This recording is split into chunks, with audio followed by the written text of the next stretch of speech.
So welcome to this new episode of Far From Home, a talk with a friend abroad. Today we have Chiara, so Italian living in UK. Welcome, Chiara. Thank you for being with us. Thank you for having me, Viviana. So the first question, actually, this idea of the Far From Home talk was to share the challenges and to share the resources during this COVID and now post-COVID time. But the first question is actually how you ended up in UK and what you're doing there. If you can share with us your story. Yeah, sure. So I came here for the first time in 2013 to do an internship, a 3-month internship as part of my master's. So I'm a nurse by background and I did my nursing degree in Italy, and then I went straight on into a master's because I was really interested in research methods, and kind of the ability to measure things and to know more about reality and change reality for the better, basically. And so my lecturers in Italy told me, if you would really like to know more about research in nursing, I think your best bet is go away, leave Italy, and basically go somewhere else and explore. And so here I came to Southampton in the UK for a short project. It was a 3-month project. And for me, I just took it as a kind of taster. So I just thought, yeah, I'll just go see if I like this research thing, but then I'm just gonna go back and be a nurse in the hospital in Italy. But then actually what happened is I started my internship and I loved it. So I loved even just sitting in front of the computer, working with my data. And I was, very conflicted because I was thinking, I'm a nurse. That's not my place. This is not my place. I should really be in a hospital with the sick people.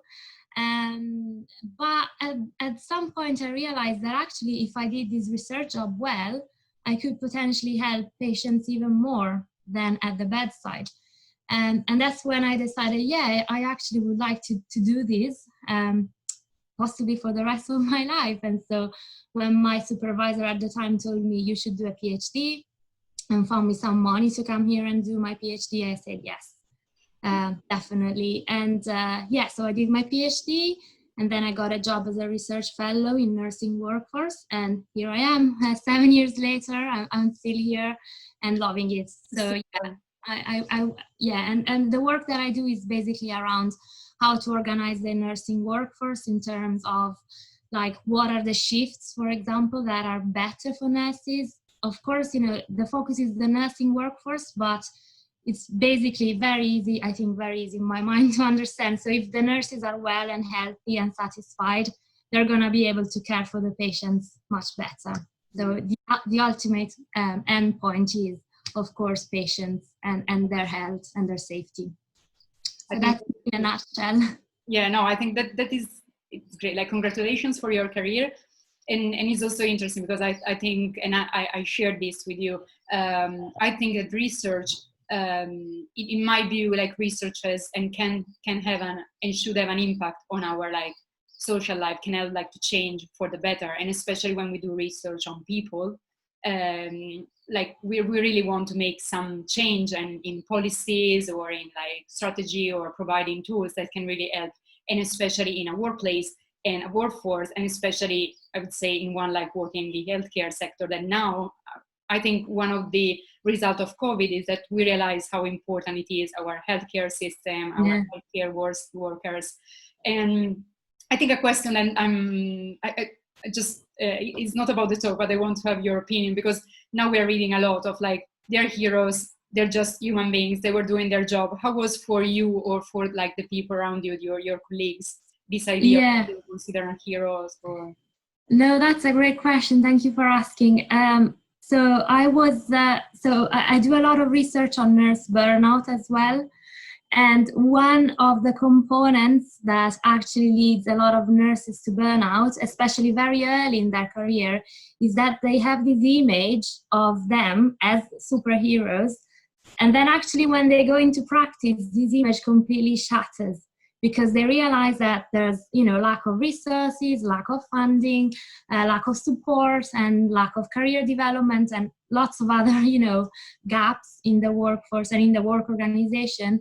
And basically this shattering of their image of themselves as heroes is really at the basis of burnout and all the possible negative things. So I have to say, when I first started hearing this narrative around heroes, I was not wasn't impressed. Or, you know, on one hand I was thinking, yeah, it's good, I think people need this kind of motivation on one hand. On the other hand, it doesn't do them any good, because what they really need is to have enough staff working with them, enough resources, adequate protection, so PPE and these kind of things. And this is the view that also my colleagues share. But I think, you know, we are, I'm not saying biased, but we have a very strong, I think, stance on these issues. And so I was thinking, give them a decent salary rather than calling them heroes. But yeah, I might start to heat up. Yes. No, thank you. I think it's something that, yeah, I think many working in the healthcare sector can share this idea. I also have some friends of mine that were actually tell me the same. And the other question related is, how was for you? So it's, it's about the challenges during this time, but also you're kind of like a privileged position of like observing what was going on in Italy, what was going on in UK and in the health sector. So what was your observation, but also the challenges that maybe you faced, like personally and professionally? Yeah, sure. No, I think you're very right to say that I am in a privileged position, because I mean, basically for my work, this COVID situation has meant that, I mean, my major challenge has been really to move my office from the office to home. And so I just had to basically buy a desk and take my office chair home, just because otherwise I will get, you know, backache if I sit in a normal chair. But after a week in which I was really shocked and I couldn't really understand what was going on in my life, I think I kind of picked the pace up, and all of my projects could continue. My teaching went online. So these were challenging, you know, things, of course, but I think nothing compared to what people have, I mean, nurses, doctors, and everyone in the healthcare sector has had to endure during this crisis. I think here in the UK, they completely, you know, they were very, I mean, they tried to prepare very well for the crisis. They enhanced and they built hospitals. They built these Nightingale hospitals, so basically just for COVID patients. And we were all very excited actually in our research group, because we were given access to the workforce data from the Nightingale in London. But actually only 70 patients or 50 patients, something like that, were admitted eventually to the hospital. So, well, in the end, it's not going to be something we will work on. Actually, it's great, because it means that it wasn't needed. So I would never be the kind of researcher that says, yay, when people are more data. No, that's good. Yeah. No, not at all. So that's good. But I think they were, I think potentially the healthcare system in Italy is better funded, and in Italy, I think from a lot of points of view, the healthcare system is more reliable. Maybe the waiting times are not as long as they're here. Mm-hmm. But here, especially in the south where I am living, it didn't escalate as much as it did, for example, in the north of Italy. Mm-hmm. Where I was speaking with friends, and they were telling me about these, kind of war scenes in their hospitals, really frightening and terrible. So, So, well, thinking about the challenges that I faced, as I said, I think mostly the kind of breakdown of the routine. I think as human beings, you know, we all have our routines, and we like we tend to, not everyone. I do. I'm a kind of person who really likes to have a routine, to have a schedule. I'm very organized, and my friends also make fun of me because I'm organized. But yeah, I mean, for me, not having, you know, the routine of having my walk to work every day, and then being in the office, and then coming back and unwinding. So, and also I have to say, I'm very social. We have we're really lucky because we have some great friends here. And so not being able to see them has been really tough for us. And we currently live in a small flat with no balcony, no garden. And so that also, was a bit of a challenge, but, it was good because we managed to create our spaces to work in the flat. And also I think a great thing that in England, we were still allowed to have a walk every day for exercise purposes. So every day after work, my husband and I would just go out for, I don't know, half an hour, and just breathe some fresh air. And I think that was a huge, something that I was very grateful for, and to be here in England and not in Italy. Yeah. In Italy, I knew everyone was just completely locked in their flats or houses. So yeah, I think that we really we appreciate the little things that that we had during the lockdown, especially when we were allowed. It was the same in Malta. It was not a strict lockdown, and we were lucky for that. I have a question actually that is regarding like because you kind of experiment both like the healthcare system in Italy, or how it is, and then in UK. Are there any like cultural differences also in the idea, like people consider like the doctors, the nurses, the expert?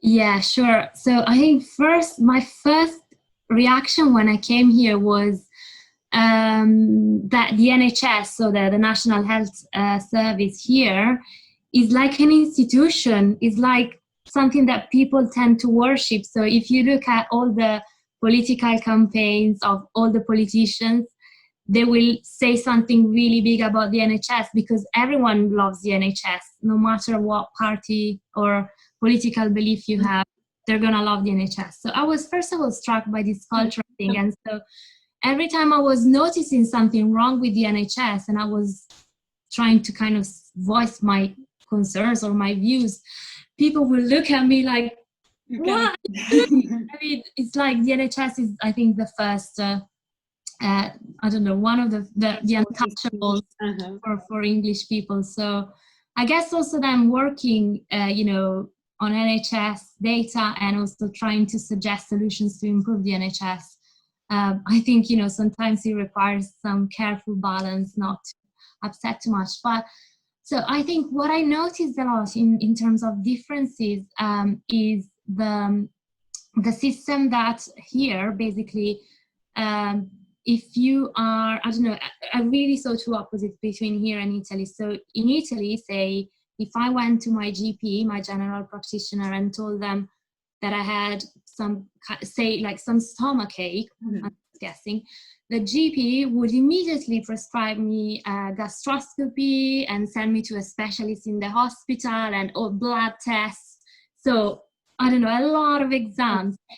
And here the GP mainly tells you, well, take some paracetamol, and if you keep being unwell, then I will think about it. So they have this really different approach in terms of escalating to like hospitals and specialists.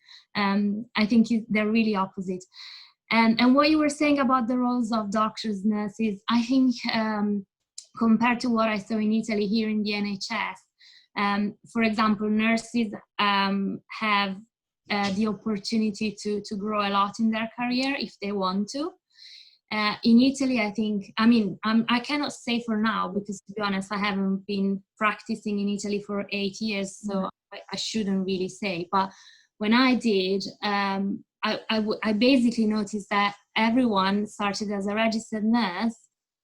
Maybe a few would become ward managers, and one every 10,000 would become a nursing director in the hospital. But it was very, very rare. So most of the times, even though you were doing masters or other degrees, specializations and courses and stuff, you were still like a registered nurse. So no career development whatsoever.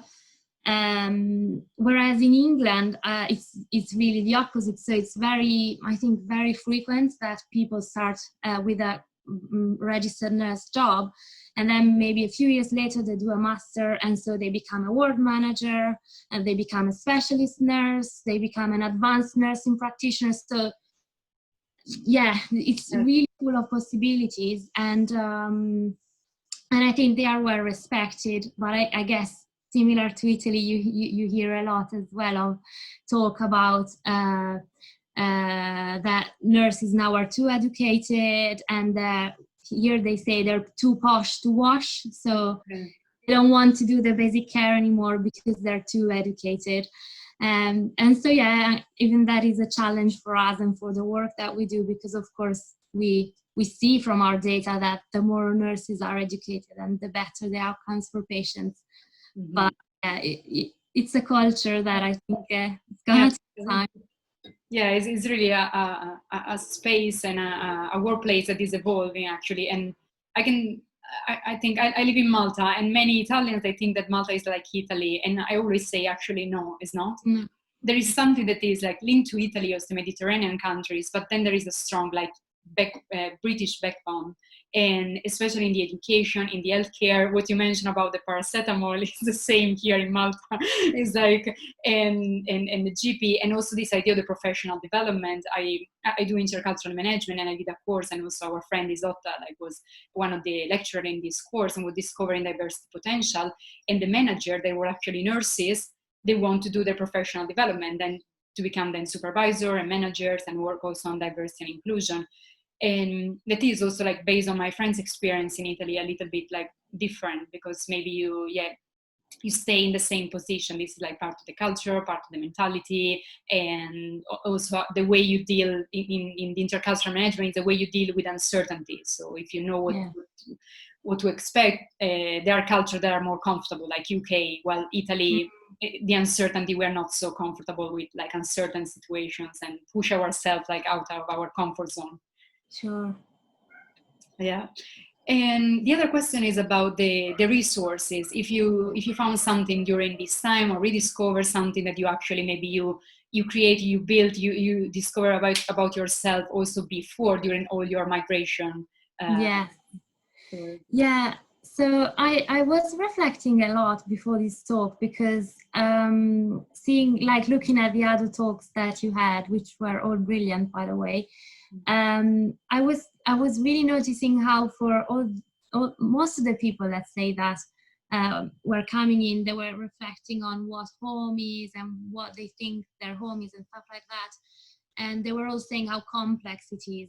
And I think it's really true. But thinking about all my experiences of migration, so I think, the biggest migration was, settling in the UK. Like that was the biggest one. But actually, I've also lived in the US for a bit, and then I lived in Brazil for a bit. And throughout all these different kind of moments and places of my life, there's been like a red thread. And that's been, I think, my biggest resource, which has been having friends and having a community around me. So not just people that you can hang out with if you want to have some fun, that as well, but also people who are really there for you 100%.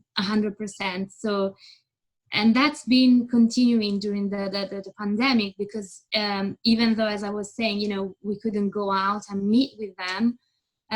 For example, with these 3 friends, we schedule every day a meeting at 1 p.m.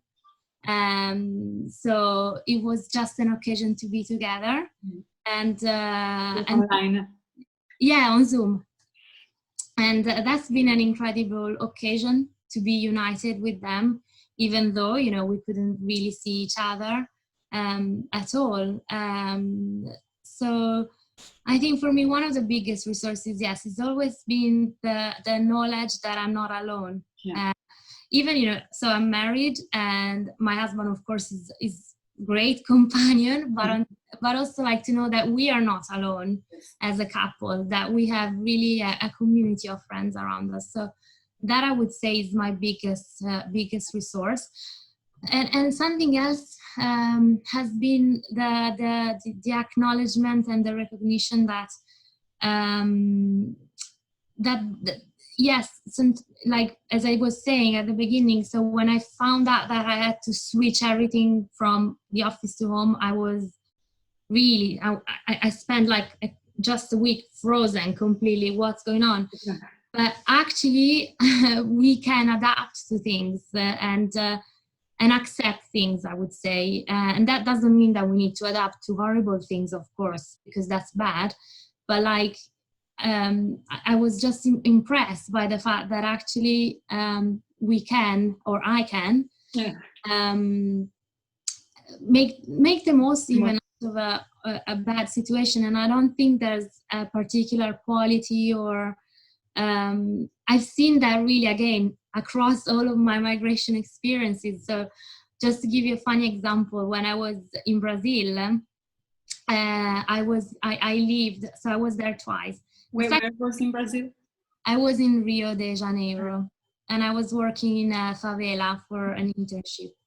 And so the first year I went, I was sharing a flat with my friends, but then the second year I went by myself because these friends had moved on.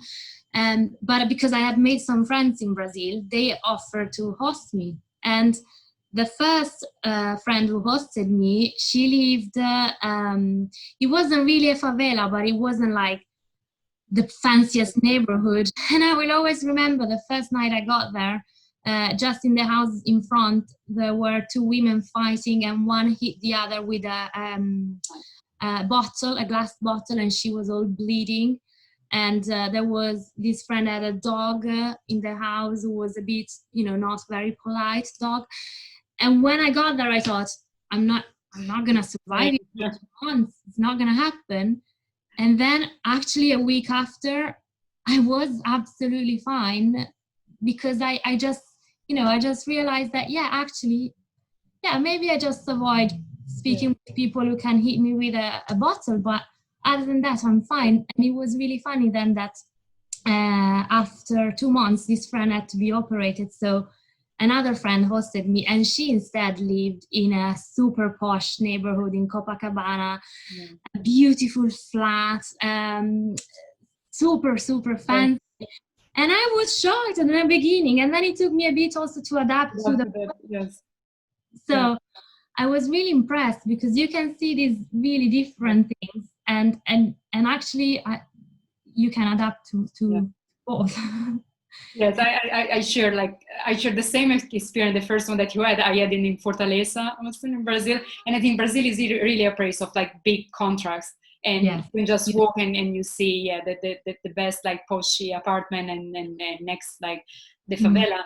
But it's interesting what you mentioned, because it was also something that was mentioned in other talks, and it's something when we study migration is really the adaptability that we have, this one of the skills that you develop when you travel the world, but also when you live in different countries, is your ability like to adapt to the different like scenarios and adapt your routine, your behavior, your lifestyle, and that's great, I think.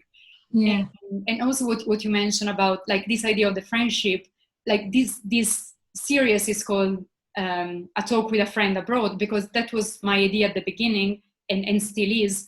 And because I was like, friends were reaching out at the beginning of the pandemic, because we needed, especially when we live abroad, maybe we have our friends that are locals, but then there is also a connection between all like the expat and the people living abroad, because you are between two countries, and you're not there and you are not here, and you are worried for the ones who are there, and worry for yourself and your beloved one here. And so this is what the idea of this talk with a friend, to like create this support network, this place where we can share our feelings, our challenges, and also our resources. And I think like friendship is something that is really important when you are abroad. Yeah, definitely. I definitely agree. Yeah, as you said, also there's a special connection with those that maybe you met in Italy or somewhere else and then have left, and there's a click, like almost like a click with these people that is easier to have. Yeah, definitely. And also I think if you have experience, I do a course for parents here in Malta, in the Maltese schools, and it's called Global Kids, and I suggest them to like have their kids having international experiences, so living abroad and go abroad, because then when you make friends in different countries, the world seems like home, because when you travel, you go to Brazil, you will find some friends there, you go to the US, you will find some friends there, but probably you will have friends also in, China or Singapore, because then you made all these connections that are actually, also stronger sometimes, because you have shared also like challenges when you were abroad, or like important experiences in your life. Yeah. Good. Now we are almost at the end, and there is a message in your language to your country. So if you want to say something in Italian or also in English for UK, is as you prefer. Yeah, I will say it in both languages just to make sure that everyone understands. And just briefly, very briefly, to say like a little disclaimer, which is that I even though I left Italy because really for what I wanted to do, Italy wasn't really the best place at the time. I don't have regrets or feelings of oh no, I don't feel Italian. I don't feel. I feel ashamed to be Italian. I don't absolutely. So I still feel Italian, and that's why I wish all my best to my country. And my sentence for my country is "Il meglio deve ancora venire," and which in English is "the best is yet to come." And so just to have courage and keep making all the efforts and all the work, to make our country as the best that it can be. So that sentence is, I think it's from Ligabue, which is a singer, Italian singer. I'm not a fan, to be honest. I just like the sentence because it kind of shows that you need to always carry on and go on and never settle for what you already have in your little world, and just go on. I love it. I have a ring actually is here with that sentence. Il meglio deve ancora venire. I did it here for like the anniversary between me and my partner a few years ago. Oh, brilliant! I think that's a great. I think it's a great sentence. Yeah, the best is yet to come. Il meglio deve ancora venire. Love it. Thank you so much. Grazie mille. Thank you for sharing. Good luck with everything. And thank you to all for following this talk, and see you on Saturday. Bye. Bye. Thank you so much. Bye-bye.